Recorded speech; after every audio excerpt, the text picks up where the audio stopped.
নমস্কাৰ, এই মুহূৰ্তত জনাবলৈ লৈছো এটা ব্ৰেকিং নিউজ।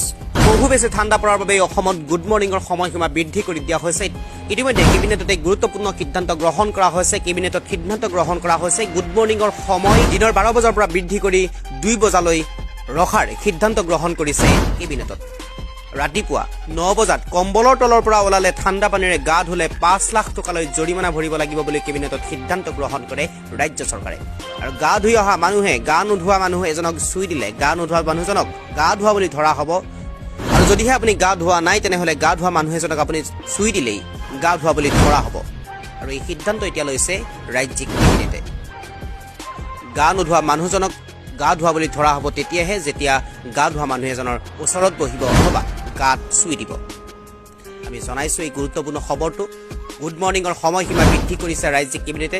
12 বজাৰ পৰিৱৰ্তে 2 বজালৈ জাৰি কৰিছে গুড মৰ্ণিঙৰ সময়সীমা। ৰাতিপুৱা 9 বজাত কম্বলৰ তলৰ পৰা ওলালে ঠাণ্ডা পানীৰে গা ধুলে 5 লাখ টকালৈ জৰিমনা ভৰিব লাগিব পাৰে আপুনি। আৰু এই সিদ্ধান্ত এতিয়া গ্ৰহণ কৰিছে ৰাজ্যিক কেবিনেটে।